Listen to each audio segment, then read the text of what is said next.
uniform civil কোডৰ পৰা জনজাতীয় লোকসকলক both hills and tribe plains बुङाबो जागौमोन नामा थेवबो जिहेतु नोंथाङा सोंबाय आं होननोसै जायफोरानोखि गारि मथर सलायो नोंथांमोना दिनैनि समाव सांग्रां जानायनि सम जाबाय मानोना डक्टर हिमन्त बिश्व शर्माया गारि मथरनि सायाव गोबां खोथा फोरमायदों 15 आरो 15 बोसोरनि सायाव जानाय 15-20 बोसोर जानाय गारि मथरखौ बिथाङा स्क्रेप खालामनाय खोथाखौ फोरमायदों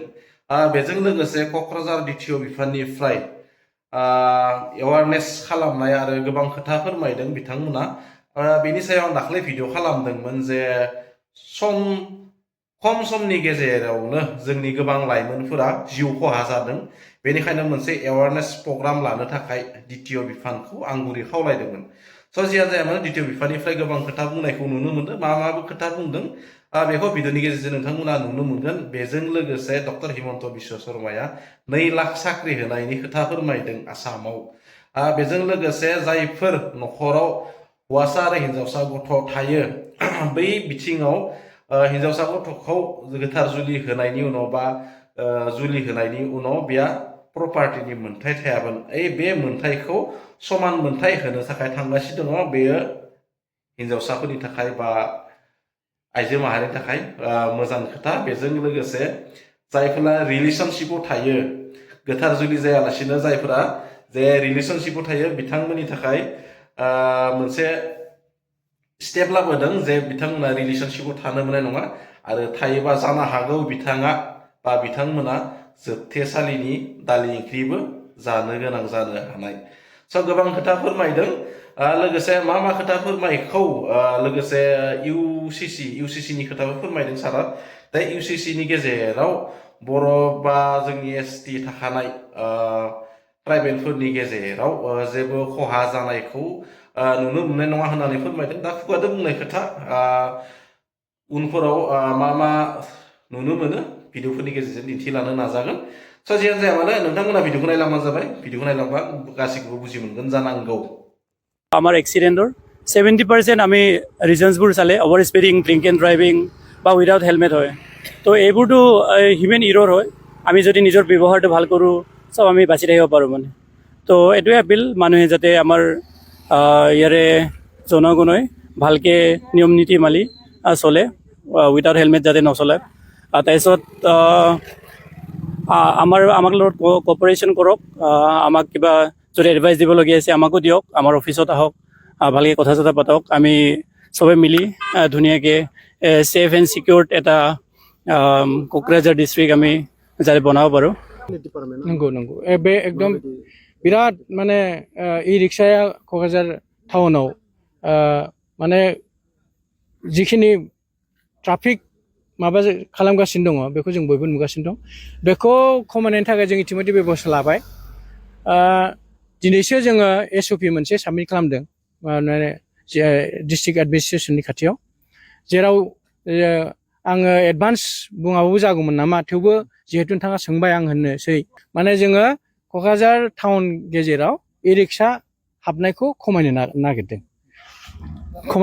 ओरैबायदि जे क'क्राझार टाउनाव माने क'क्राझारनिल' इ रिक्सा सोलिया एकदम हजोंहाय धुब्रि बिलासिपारा गसाइगाव ओजोंहाय तुलसिबिल बेफोरनिफ्राय फैनानै माने टाउनाव माने बिसोरो होंगो दोंगो खालामफैयो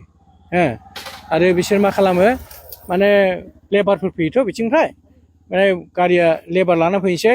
लेबारा खामानि मावबाय थानोसै मिस्ट्रिफोर ओमफ्राय थांनाय सम बेसोर थांगौमानि बेवहाय भारा मारिबाय थानोसै लास्टआव बे लेबारखौ लानानै थांसै बिदि खालामगासिनो दं जोंनि सर्सनिफ्राय जिखिनि जों मोनथिदों दा बे हिसाबै जोङो मोनसे टाउन कमिटि ओमफ्राय बिदिनो कम्पिटेन्ट अथ'रिटिफ्रा लाइन डिपार्टमेन्टफ्रा ज' सावरायलायनानै बे क'क्राझार टाउननि खाथि खालायावल' थानाय इ रिक्सा आरो बेखौ जों इतिमধ্যে वार्कआउट खालामबाय क'क्राझार टाउन आरो बेनि एडजासेन्ट एरिया आप टु ओजोंहाय चन्द्रपारा होनदो ओजोंहाय सरायखला होनदो ओजोंहाय थिथागुरि होनदो खोलाहा खासिपारा होनदो बेफोरबायदि ओजोंहाय गेन्द्राबिल बेफोरबायदि एरियाखौ लानानै जों हिसाब मोनसे खालामदों जोंनि अफिसियेल जिथु रेकर्ड बे रेकर्ड मथे मात्र 2600ल' इ रिक्सा दङ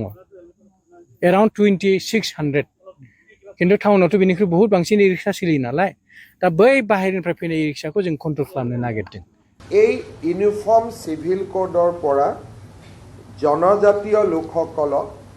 both hills and tribe plains জনজাতীয় লোকসকলক